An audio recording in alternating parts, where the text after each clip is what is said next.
பெரியவர்கள் சிறியவர்களை குசிப்படுத்தவும், சிறியவர்கள் தங்கள் நண்பர்களிடம் விடுகதைகளை சொல்லி மகிழவும் அறிவு வளர்ச்சிக்கும் துணை புரிகின்றன விடுகதைகள். அவற்றினை பார்க்கலாம் வாங்க. விடுகதை 281. கண்ணில்லாத நான் குருடருக்கு வழிகாட்டுகிறேன். நான் யார்? உங்களுக்கான நேரம் ஆரம்பம்.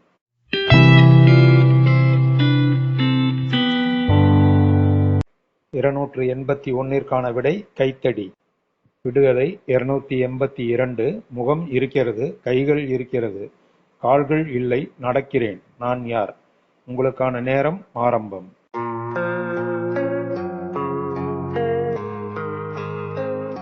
இருநூற்று 82ற்கான விடை கடிகாரம். விடுகதை 283. சலசல என்று சப்தம் போடும், பேச மட்டும் வராது, அது என்ன? உங்களுக்கான நேரம் ஆரம்பம்.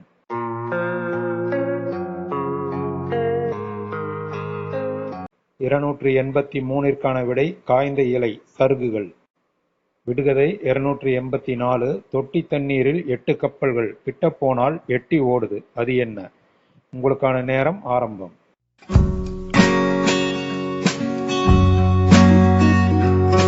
இருநூற்று 84ற்கான விடை தவளை. விடுகதை 285. குளத்து நிறைய இருக்கும் தண்ணீர், குருவி குடிக்க முடியாத தண்ணீர், அது என்ன? உங்களுக்கான நேரம் ஆரம்பம்.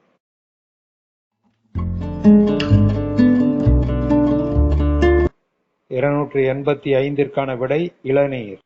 விடுகதை 286. வெள்ளையாம் வெள்ளைக்குடம், விழுந்தால் ஓட்டைக்குடம், அது என்ன?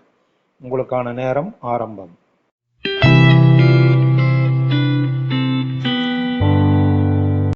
இருநூற்று 86ற்கான விடை முட்டை.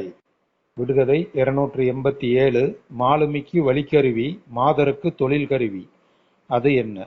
உங்களுக்கான நேரம் ஆரம்பம்.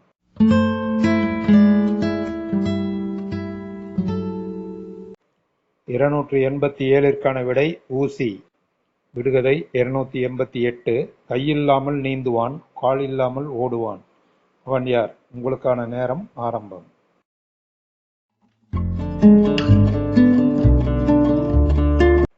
இருநூற்று 88ற்கான விடை படகு. விடுகதை 289. பெட்டியை திறந்தால் வருகிறான் போலீஸ்காரன், அது என்ன? உங்களுக்கான நேரம் ஆரம்பம்.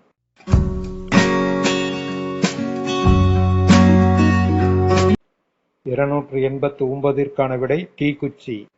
விடுகதை 290. மாவில் பழுத்த பழம், மக்கள் விரும்பும் பழம், அது என்ன? உங்களுக்கான நேரம் ஆரம்பம்.